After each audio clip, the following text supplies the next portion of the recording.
اور اب بات کریں گے بہار میں موسم کے بدلتے رخ کی۔ جی ہاں، یہاں موسم کے بدلے رخ نے کئی لوگوں کی جانیں لے لی۔ گزشتہ روز اور آج بھی موسم بےحد سخت ہے۔ اکثر علاقوں میں موسلادھار بارش ہے۔ آسمانی بجلی گرنے سے اب تک 90 سے زیادہ لوگوں کی موت ہو چکی ہے۔ وزیر اعظم نریندر مودی نے بھی ٹویٹ کر کے اس پر اپنے گہرے دکھ کا اظہار کیا ہے۔ ادھر بہار حکومت نے بھی مہلوکین کے ورثاء کو 4-4 لاکھ روپے معاوضہ دینے کا اعلان کیا۔ اس بیچ محکمہ موسمیات نے بھی الرٹ جاری کر دیا ہے۔ 18 ضلعوں میں 72 گھنٹوں تک زوردار بارش، آندھی اور آسمانی بجلی سے الرٹ جاری کیا گیا ہے۔ ڈیزاسٹر مینجمنٹ ٹیم بھی راحت کے کاموں میں مصروف ہے۔ اور چلیے رخ کریں گے پٹنہ کا، جہاں پر موجود ہے ہمارے ساتھی محفوظ عالم۔ محفوظ، صبح بھی ہم بات کر رہے تھے کہ کل جس طرح سے آسمانی بجلی نے کئی لوگوں کی جان لی، اس کو دیکھتے ہوئے خاص الرٹ جو ہے وہ آج بھی جاری کیا گیا ہے۔ آپ سے جاننا چاہیں گے سرکاری طور پر جو لوگ متاثر ہوئے ہیں ان کے لیے فوری کیا کچھ انتظامات؟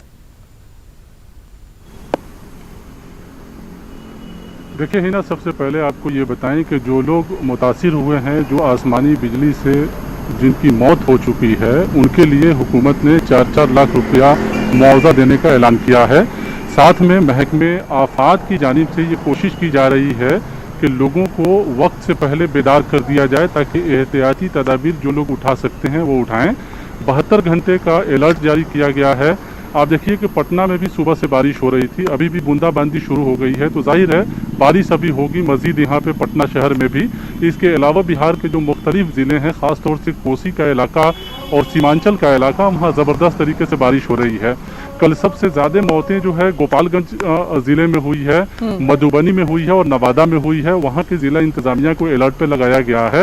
محکمہ آفات کی جانب سے ٹیم بھی روانہ کی گئی ہے اور وہ ٹیم جو ہے الگ الگ جگہوں پہ کام کر رہی ہے۔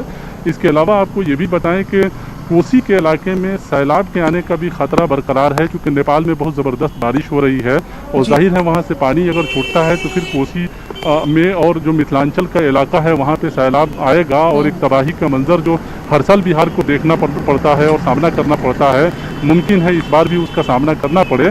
تو حکومت نے پہلے سے اس جانب بھی توجہ دی ہے اور اس کے اوپر بھی الرٹ جاری کیا ہے۔ تو کل ملا کے یہ کہیں کہ چونکہ 72 گھنٹے کا الرٹ ہے، حکومت نے کہا ہے کہ اگر بہت ضروری نہ ہو تو اپنے گھروں سے باہر نہ نکلیں۔ ویسے بھی کرونا کو لے کر پہلے سے لوگوں کو بیدار کیا جا رہا تھا، بارش اور موسم کے خراب کی وجہ سے بھی حکومت جو ہے بیدار کر رہی ہے، اور ظاہر ہے یہ ایک اضافی ذمہ داری حکومت کے سامنے آ گئی ہے۔ اور ہر سال جو ہے اس موقع پہ اور اس موسم میں یہ مسئلہ جو ہے برقرار رہتا ہے، جب آسمانی بجلی سے لوگ جو ہے موت کے شکار ہوتے ہیں۔ اسی طرح سیلاب بہت زبردست آتا ہے۔ دیکھیے اب بارش بھی یہاں پہ تیز ہو گئی ہے ہینا، آپ کو بتائیں پھر سے ایک بار پٹنہ میں بارش شروع ہو گئی ہے۔ جی ہینا۔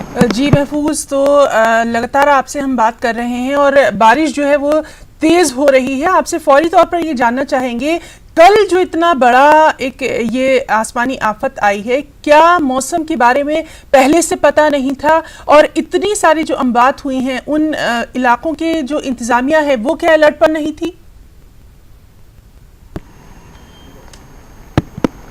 دیکھیے موسم کے بارے میں ظاہر ہے پہلے سے الرٹ جاری کیا گیا تھا۔ موسم وبھاگ جو ہے، محکمہ موسمیات جو ہے اس کو لے کر الرٹ جاری کرتا رہا ہے ہمیشہ سے، اور پہلے سے بھی الرٹ جاری کیا گیا تھا، لیکن چونکہ آسمانی بجلی کا یہ قہر کئی لوگوں کی جانوں کو نگل گیا۔ 83 لوگ جو ہے کل موت ان کی ہو گئی تھی۔ اس کے علاوہ اور بھی موتیں سامنے آئی ہے، اور جو لوگ مرے ہیں ان کو جو ہے معاوضہ دینے کا اعلان کر دیا گیا ہے، اور پھر جی معاوضے کا اعلان بھی کر دیا گیا ہے۔ اور محفوظ، آپ بھی وہاں بارش میں جو ہے وہ کافی بھیگ رہے ہیں، آپ کا بھی ہمیں بہت خیال ہے، آپ اپنا بہت خیال رکھیے وہاں پر، موسم سے بھی اور کورونا سے بھی، اور تمام تر جو جانکاری آپ نے دی ہے اس کے لیے بھی آپ کا بہت بہت شکریہ ہم ادا کرنا چاہیں گے۔ تو ناظرین، یہ تھے ہمارے ساتھی محفوظ عالم جو کہ بتا رہے تھے کہ 72 گھنٹے کا الرٹ جو ہے وہ جاری کر دیا گیا ہے۔ لگاتار وہاں کے موسمی حالات پر ہماری نظر بنی ہوئی ہے۔ خبروں میں فی الحال اتنا ہی۔ آپ کو بتائیں تازہ خبروں کے لیے آپ لاگ ان کر سکتے ہیں news18urdu.com پر۔